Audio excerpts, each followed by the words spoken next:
Welcome to the Eating at a Meeting podcast. I'm your host, Tracy Stuckrath, dietary needs expert, certified meetings manager, certified food protection manager.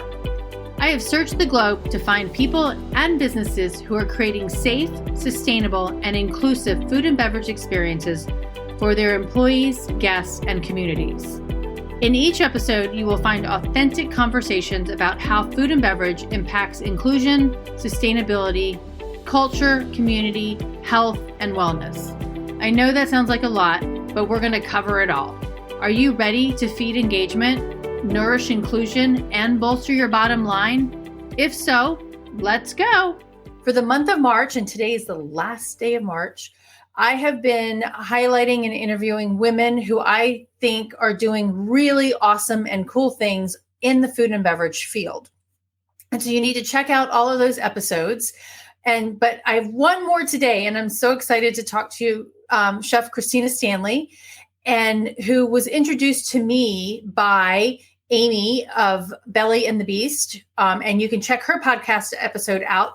She was one of the women that I honored back in 2020, but she's episode 9 of the Eating at a Meeting podcast. So check that out. But Amy introduced me to Christina because Christina, through an organization that she works for, iCollective, was in-house residency at Belly of the Beast in Boston for 3 months. And so we're going to talk a little bit about that and what she does now and how she, as who is taking her Indigenous heritage and spreading wealth of love and generosity and yumminess through tribal foods. So welcome to the show, Christina. Thank you. I'm so excited to be here. I'm excited for you to be here too. So I didn't just say, but Christina, you are a food activist, a community organizer, and a chef. And you've been doing that since you were 13, about? Yeah, I mean, ago, right? Yeah. For as long as I can remember, I mean, I come from a family that was really involved with various community organizations through, the church and the VFW, and both of my parents took turns being president of the local JCs. And so I feel like from just a really young age, I was kind of in that sort of community like environment where people were building community around food and a lot of food-based events. And so I got involved and just really excited about that from a really young age.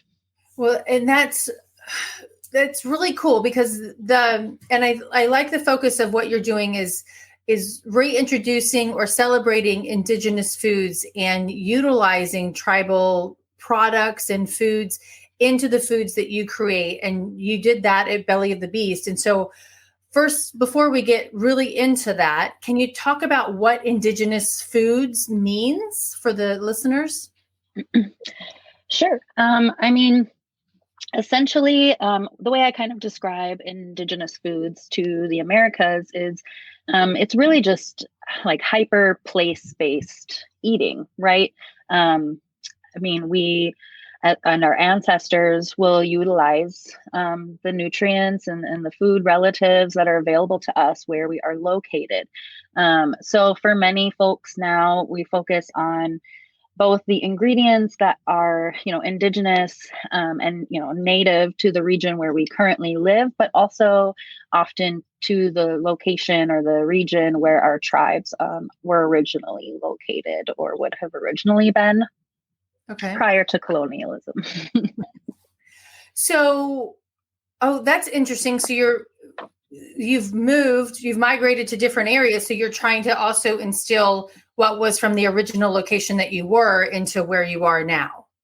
Is that right? Correct. I mean, there are so many different tribes and their individual cultures and histories really vary, and spiritual practices vary vastly amongst tribes. Of course, there are some, very shared Indigenous values that you see, but each tribe is very distinct in their culture and their histories and their practices, and a lot of those were informed by, where they resided for millennia, Okay. prior to colonialism. And so, their food stories and their tribal traditions are often, based on regions where, maybe they're currently not located for a lot of tribes. And is that well documented? I mean, through cookbooks, through history books, how are you bringing that about? So one of the organizations that I work with, the I Collective, we are an autonomous collective of Indigenous chefs and seed savers, activists, artists, knowledge keepers. That's kind of one of the areas that we are looking to address. Unfortunately, a lot of Indigenous history is not written by Indigenous folks. Even a lot of our written language resources are not written by Indigenous folks. They were written by missionaries who were looking to communicate with tribes. And so they started creating the written form of our languages.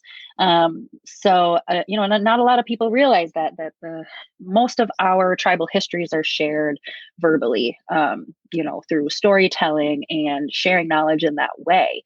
And, we're also very protective of these cultural histories and stories and our spiritual practices. So there isn't an immense amount of written resources for those, especially that have maybe been displaced or disconnected from their tribes, to reconnect. And so that is a big part of what the I Collective is about, is kind of rebuilding some of those connections, building some spaces where folks can have access to resources and connect with community members and, reconnect with their Indigenous roots and build up that narrative and kind of take back that narrative and try to get more histories and more resources available that are from an actual Indigenous perspective. Well, okay, so that takes me to something that you wrote for me before we got on the show, is that you're creating a Indigenous interactive virtual cookbook and webinar series. That sounds really cool. And that would help maybe get some of those verbal stories video, on tape. Yeah, exactly. I mean, we're so thrilled that we received some community support and, are kind of continuing to get some funding for this amazing project. And, really the idea is to create this community and resource around Indigenous food sovereignty that is created by Indigenous people for Indigenous people, and just a space for us to come together and be, vulnerable and be our authentic selves and learn from each other and, potentially engage in some challenging conversations around food and foodways and just make basic, access to knowledge of Indigenous ingredients accessible to everyone. Okay, so there's another term in there that you use that I want to explain for the listeners: food sovereignty. Food sovereignty. Can you? Yeah. So food sovereignty is essentially like autonomy, like food autonomy and access. It's basically the idea that everyone has the right to access to both nutritional and culturally appropriate food. Obviously with the move of many tribes to reservations, the existence of so many kind of food deserts, folks being relocated to areas, again, where all of their food traditions are lost because of that change. And then the government, starting the commodity foods programming, just so many things that have really affected our health and the way that Indigenous folks interact with the land and their food. And of course, there's always been, a large amount of individuals that have been resilient and persevered and, saved our, I hear stories of elders who, as they were being marched to their reservation, they were hiding seeds in their hair and in order to hold on to these relatives. And it's all just really powerful and heartbreaking, but also, like, I just feel like we're at that that point where there's just a real heavy focus, and we have all this access to technology and media, and you're seeing a lot more youth engagement and involvement in reconnecting with these foodways and persevering and realizing that, if we don't all start learning our languages and learning our foodways, that they'll be lost. So do you see a lot of kids really interested in this, millennials and younger ones? Yeah, I really do. I feel like, obviously in a broad sense, the culinary industry as a whole, I feel, is just kind of a focus kind of some of these younger generations. Right. And I feel like it can be like a nice path. For me personally, my father did not grow up on the reservation or with his native family. And we didn't meet his biological family and become enrolled in our tribe until about 13 years ago. So I as well have been on this journey to kind of explore my Indigenous identity and understand, what that means and build those connections. And, as somebody that's been working in the food industry my entire life, that was just the most natural place for me to start building those connections, right? Because it's just a space where I already felt comfortable and confident. And I feel like that's kind of just that growing edge of our youth. It's just a really great entry point. And, I also previously studied eco-psychology at Northland College in Ashland, Wisconsin.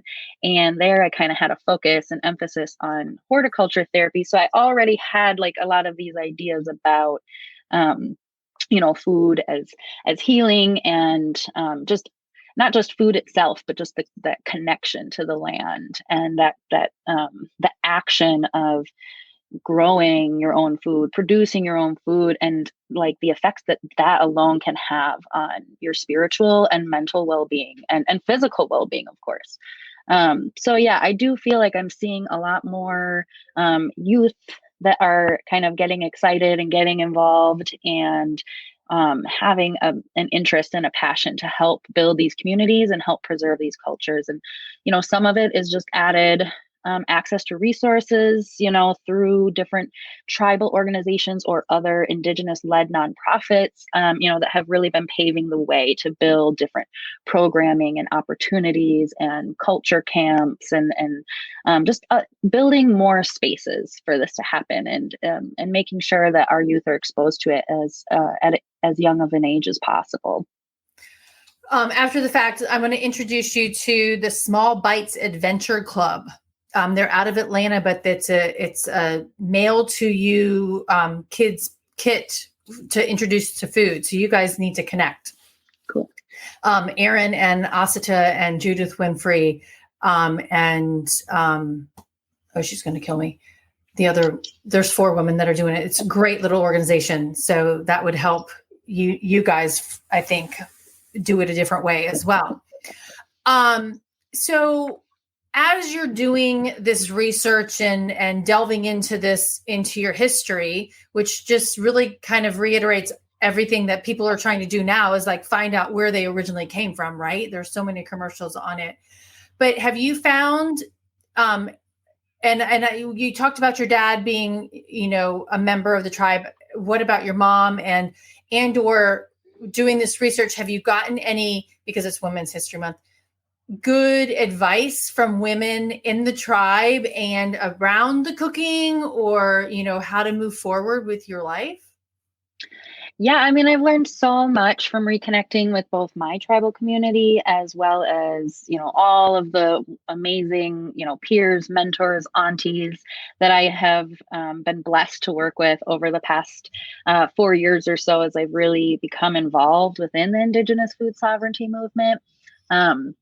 One thing that always really speaks to me is that was kind of a huge transition for me, right? Working in traditional professional kitchen settings, like that the kitchen culture, as they say, never really felt like a super comfortable space for me.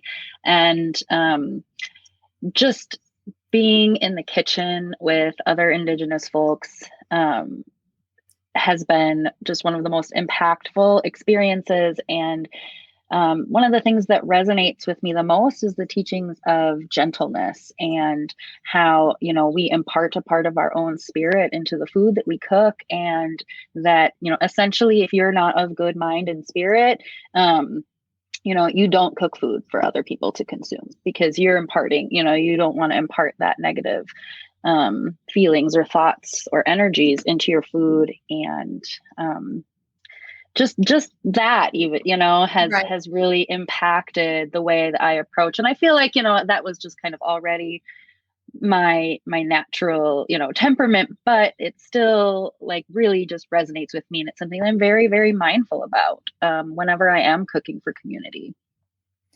Well, and it just makes me think of so many movies where you see the emotion pouring into the food that you're cooking, and it's true. I mean, and because food is love. It's a way of showing your love for other people and, making it and delivering it to them. But I can just imagine, that whole spiritual aspect of it, that it does come into that as well. Pretty fun. What has been, when you're in this work, with food sovereignty, Indigenous food sovereignty, I can't say that word. What has been your biggest obstacle, but also what has been your biggest, your greatest joy from doing it? Oh, wow. Well, I mean, yeah, those are big questions. I mean, one obstacle for me personally, I would say, is that, since kind of beginning this journey to reconnect, I have lived in, predominantly white urban environments. So just, one of the main obstacles is just, finding my people, right? Like finding other Indigenous folks to connect with in person and, not have to, I am a single parent. And so, sometimes my ability to travel to events or, even to spend much time with my tribe is very limited. And so just having kind of that access was probably one of my greatest challenges, and will always be probably one of my greatest challenges. I'm so blessed with, the I Collective and the Native American Food Sovereignty Alliance that I work with, that I have these just really amazing communities. And, I've been a member of the I Collective since the beginning of 2018. And, my peers there and my mentors there, they're my second family. We communicate almost every day. I'm on the phone with like at least one of them, if not all or more. And so that has been, just really, really valuable and meaningful, because that's something that a lot of urban natives face, is just, how do you connect? How do you maintain these cultural practices when you are disconnected? Like when you're not there, you don't have access to that communal ceremonies and Right. And other things that are happening. So that's probably one of the biggest obstacles. And then as far as joys, I mean, really just having the absolute honor and privilege to meet and build relationships with so many people that are just, have just completely changed me as a person, and have mentored me in how I exist in the world. I mean, it shifted everything for me, building these connections. I was running a full service wholesale and catering company and wasn't really feeling very fulfilled, even though my business was very successful. It wasn't what I expected, right? It wasn't what I didn't have the lifestyle balance that I wanted. And also I just was like, I studied psychology. I studied like community-based therapy. I always kind of wanted to be someone that made the world a little bit of a better place, or was able to provide some sort of support to my fellow man. But I wasn't feeling that, I was just kind of like, wow, like I feel like I'm just making, like expensive pastries for primarily like rich white folks. And it wasn't fulfilling. And this kind of natural and organic progression into what I am doing now is just so meaningful. And I find so much joy in this work. And I feel like there's just so much more integrity behind my livelihood and where I'm putting my energy, and like I said, just the friendships and the family that I feel like I have is amazing. That is amazing. So with all of that and learning that, one of the things that you said to me earlier before the show was that this work has also helped deepen your understanding of the global food system. And even though you're looking at, indigenous foods that may be like right there from where you are, how does that impact the global food system? Yeah. Wow. That's a big question. That's okay. I mean, the one thing that is so interesting and so fascinating, as I continue kind of to do work within these community spaces and where we are representing Indigenous foodways in different community spaces, is, we have the opportunity to work with a lot of other grassroots organizations or communities that are representing other, marginalized groups of folks, and meeting people from all over the world, and just kind of finding that common ground that, obviously there are Indigenous people to every continent, right? And a lot of them have the same, they're having kind of parallel struggles in a lot of ways, and they're on a similar path and a similar journey to just preserve their rich cultural histories and practices. And that's just it's increasingly difficult for everyone, just the way that society has shifted. And I do think we have it a little bit harder in some areas, just because we have capitalism to combat with, and not everyone has that, and that is just so kind of opposite of so many Indigenous values. And so operating kind of in this capitalist structure, in this colonialist structure, is really challenging, even for like Indigenous led nonprofits to that's a big part of the work that I've been doing and focusing on over the past year, is just really, I'm helping to build this nonprofit, right? Like, we just formed, we're a new organization. We started as a collective, we evolved into a nonprofit, we're fiscally sponsored. But how do we build our systems, our leadership dynamics in a way that is reflective of our Indigenous values, and not reflective of the structure that folks expect? Okay. And that's just been a real learning curve, in an area where I've really been investing a lot of my time and energy, is like, how can we build efficient communication and leadership structures that are in line with our own values and the work that we're trying to do. And so I think that that's kind of, just one of those big things, is just reconnecting those trade routes, and, connecting with other Indigenous communities, connecting with the Black community in, North America has been just really important. There's lots of, land back campaigns and other things going on that provide a really amazing opportunity for Indigenous and Black folks to come together in solidarity and work towards a common goal. That's really, really interesting. And, I was talking to last week, Kietra, in Atlanta, and actually my old neighborhood, which is predominantly Black, and she's seeing gentrification and changes. And so she's trying to save the Black culture through food, through her incubator that she's got, Marty's.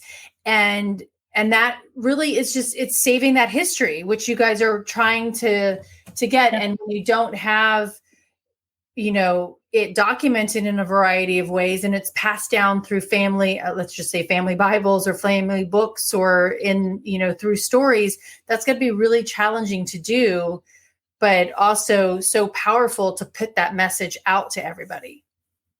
Mm-hmm. I need to introduce you to her too. Wow, yes, please. Yes. So one of the other things that I really liked was that you're doing is through the Native American Food Sovereignty Alliance. And you for that organization, you're the Food and Culinary Program Manager, where you're building an international food sovereignty mentorship program. So talk about that. Yeah, so that program is just in its second year. They had kind of a pilot year last year, which of course, all of their plans kind of got thrown out because of COVID-19. So, they hired me on this year, and I'm just so excited to be in this role. I feel like it's just the absolute perfect place for me to be, to help kind of build the strategic plan and the vision for this program. So right now it functions as it's an international culinary mentorship program. We do share a lot of information also about seed saving and some agricultural focus, and we really kind of let the mentees guide the programming. We're still kind of in that space this year where we don't know how much in-person, activities will be able to happen. Definitely hoping for next year. And really what our goal is moving forward is, again, there's so many different tribes that have different, culinary practices and different spiritual practices. And so, we don't have any intention of building a mentorship program that's all encompassing and is going to be able to, mentor every person in the way that they wish to get mentored. Right now, we're providing that space to just have that dialogue, build that community. And what we're really working towards is building a smaller scale, like replicable mentorship program that we can then, help different tribes or organizations implement within their own communities. So that's kind of our more long-term goal. But right now we're just kind of building that space, bringing together, elders and knowledge holders with youth or folks that are just, getting interested in connecting with these foodways, and just kind of providing that space to build that community and have those conversations. And some of it is through actual through a virtual learning space where they actually go through like a classroom setup. And then some of that is just through really fun activities like social media challenges, having virtual cook-alongs, and just kind of some other really fun activities like that. I like the term cook-alongs. Yeah. That's a fun term. Yeah. Instead of, cooking demo, but you're cooking along. Yeah, I like that. I'm going to use that. That's okay, so we're in Women's History Month, and I think a lot of what you're doing is about the history of, it's not, or I don't think it, I know it's about the history of your culture. And so you're bringing all that to life. How do you want to be remembered in history?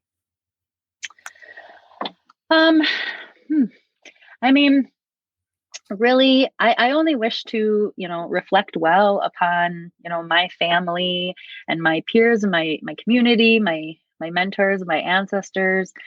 I don't choose to do this work because I necessarily want to be remembered. I do it because I am capable, and it's just so important to me that my livelihood is reflective of my values.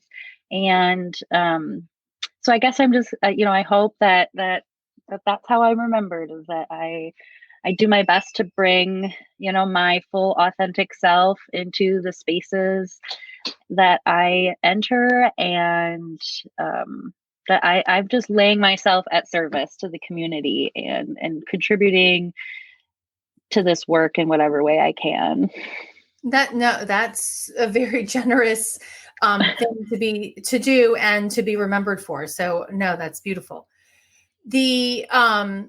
So how can people get in touch with, work with, and actually when I say that, work with iCollective, but even the Food Sovereignty Alliance, but going back to the very beginning when I said you were with Amy and Jesse at Belly of the Beast, you said you were in residence. So explain that. And can other restaurants around the country do that? Catering companies? What does that mean? Absolutely. So the I Collective is, again, we're a collective of individuals, and many of us have our own businesses. Many of us do consultant work. So folks can reach out to the I Collective for, if they're looking for someone to speak at an event or cook for an event or do, a cooking demo. We have, of course, adapted and have been doing a lot of virtual, conversations and cooking demos and things of that nature. And we are definitely, this was our first time doing like a full kind of long-term residency, but it was quite successful. And I think we absolutely would be open to doing something again of this nature, especially, now that we did all that work and we learned, so many things. It'd kind of be fun to do it again and do it, just even more efficiently. Another time. But what that looked like is, and part of how that happened is, just due to the pandemic, right? So many restaurants, so many small restaurants are struggling and have faced some serious adversity. And especially, even if they qualified for certain, assistance programs, sometimes they were left waiting for long periods of time. And with this unknown, like, are we getting funding? Are we getting support? Like, what is this going to look like? And, Amy from Belly of the Beast had some, good relationships with some of our founding members of our organization. And also many of our members of the I Collective had also been, laid off or, a lot of us do a lot of traveling and consulting and just a lot of events and things that had been canceled. And so just this beautiful discussion happened of like, well, is there a way that we can kind of support each other through this really challenging time? And so we were just like, let's do this. We were able to keep on all of the Belly of the Beast staff that they had. So we didn't like just kind of come in and fully take over. We worked kind of within their system and their structures that they had. We worked to utilize as much of the food stores that they already, had. And kind of adapt in that way. Of course, we did bring in, a good amount of Indigenous produced ingredients as well, but also, utilizing what we had. And I feel like it was really, really successful. I mean, our goal was to make sure that Belly of the Beast stayed open and we're able to keep all of their staff on. And we just brought in kind of a rotation of somewhere between 1 and 3 I Collective members at a time to also be working in the kitchen. And we did all the menu development. And then we had one functioning on-site like kitchen manager throughout the duration as well. So I did that for the second half of the residency, acted as kind of the kitchen manager, obviously working very closely with Amy and doing all the menu development and just working in the kitchen. And it was just a really amazing, fruitful experience. So I definitely think that we would be open to doing something of that nature again. And we also have done, many of our members do things on a smaller scale as well. Actually, during that same time period, I did a brief menu takeover for the month of November at another restaurant in Boston called Haley House. Okay. And so that's kind of another thing too, if folks are looking to specifically highlight Indigenous producers or ingredients or, recipes, we can work with different restaurants to develop a menu and train their staff to produce a menu. But we do always require that if you're going to run our Indigenous menu, that you source as many of the ingredients as possible from Indigenous producers. So, okay, on that note, there's one question that I typically ask all of my guests, and what's your favorite food and beverage? But I want to go, what have you discovered Indigenous wise that's your favorite? I want to focus in on that. Oh, that's a big one too, especially because, like I said, I was pretty familiar with, what like kind of a lot of the native foods were from my region, just as a chef and somebody that had a passion in that area before. But one of the, greatest joys and opportunities through these organizations that I have worked with is just getting to meet Indigenous chefs and elders from all over, and being exposed to so many beautiful foods that I did not know existed before, right? I'm trying to think of what some of my favorites are. There's so many.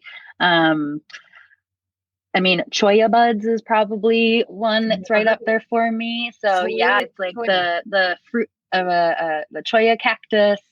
They're very spiky, like they're very labor intensive, for harvesting. And they have like all these little spindles on them. They're kind of slimy because from the cactus.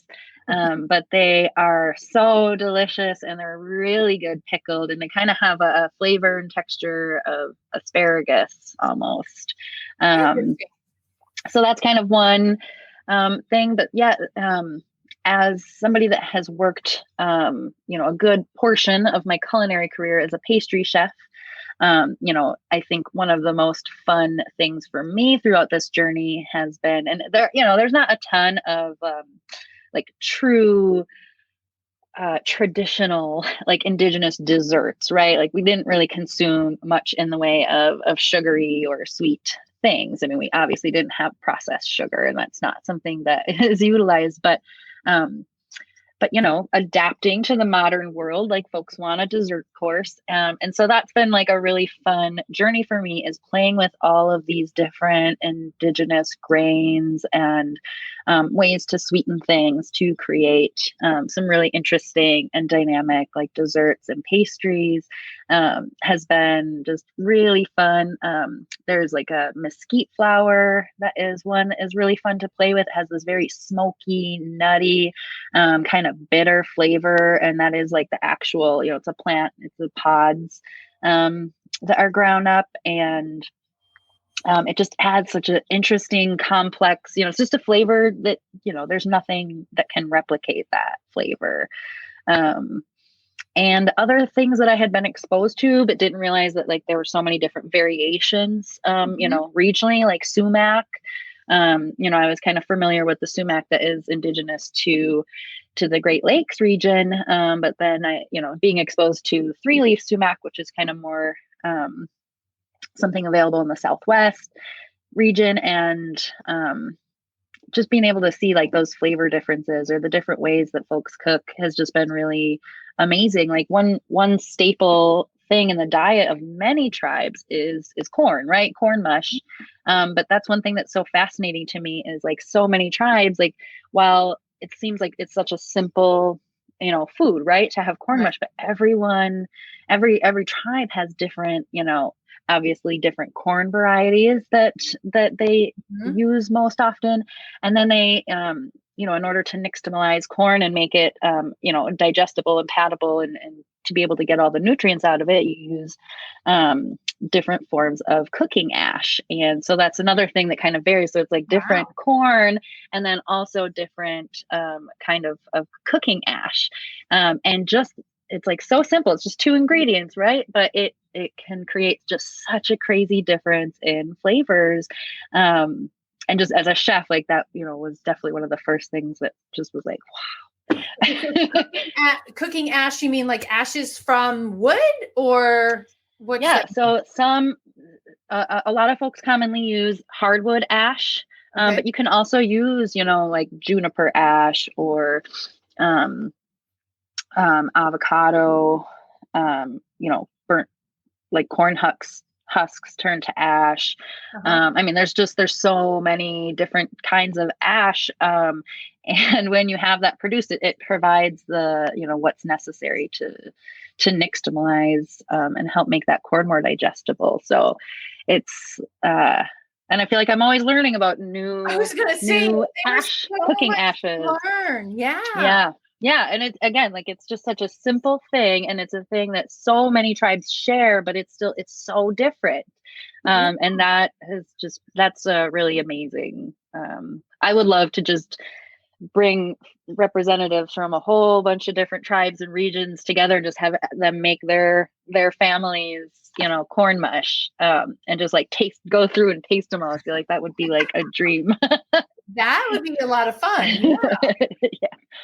Yeah.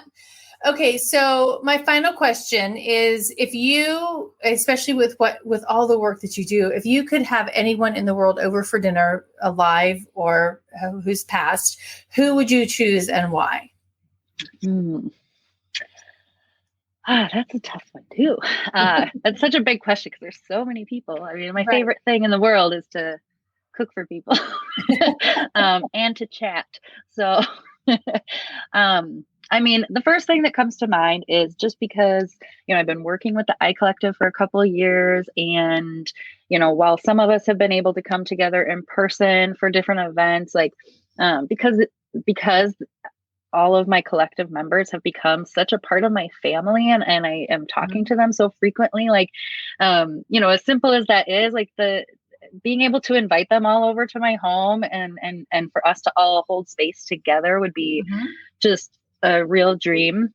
But then just speaking of just kind of random famous people, the first person that comes to mind is actually Maya Rudolph, who's, a famous actress and comedian. And she's just somebody that I love. I just feel like she brings, she uses her skill and talents to bring so much joy. And just as a multiracial woman in the industry, I just feel like, she's been really paving the way for so many other people and so many other women. And I just feel like she'd be a really good time to have over for dinner.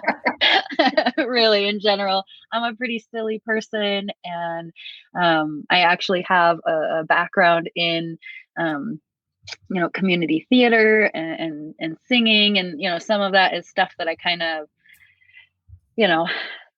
left behind to focus on my culinary passions. But I still have, a real affinity for musicianship and artistry and performance art in that way. It's something that I still really, really value and have a lot of interest in. And I love that she, she started as, she was in a band, and then, got on SNL, and, I just think she seems pretty rad. I agree. And she does laundry detergent commercials that are funny. Now, yeah.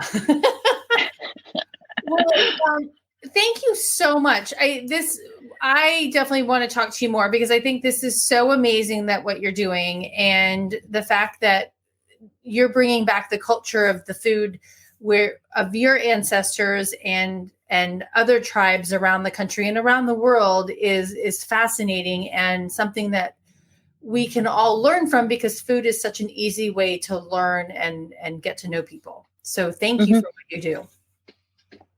Thank you. I have put links to the icollectiveinc.org website in the chat, as well as the nativefoodalliance.org in there. And then actually one of your other iCollective members, Hillel, I interviewed her last year, and I just posted that link to her interview. So thanks again for everything that you do, and let's definitely stay in touch. And I'm going to introduce you to some other people that I think would be really, wonderful, good for both of you, for all of you to collaborate. So until next time, thanks.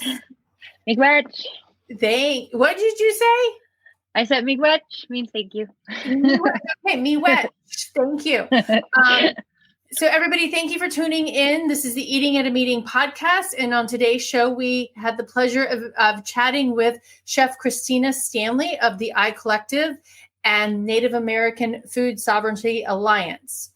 And we're here every Wednesday at 12 o'clock Eastern, chatting with other fabulous food and beverage experts. So tune in here and check us out on all podcast platforms. Stay safe and eat well, everybody. Thanks. Thanks for listening to the Eating at a Meeting podcast, where every meal matters. I'm Tracy Stuckrath, your food and beverage inclusion expert. Call me and let's get started right now on creating safe and inclusive food and beverage experiences for your customers, your employees, and your communities. Share the podcast with your friends and colleagues at our Eating at a Meeting Facebook page and on all podcast platforms. To learn more about me and receive valuable information, go to tracystuckrath.com. And if you'd like more information on how to feed engagement, nourish inclusion, and bolster your bottom line, then visit eatingatameeting.com.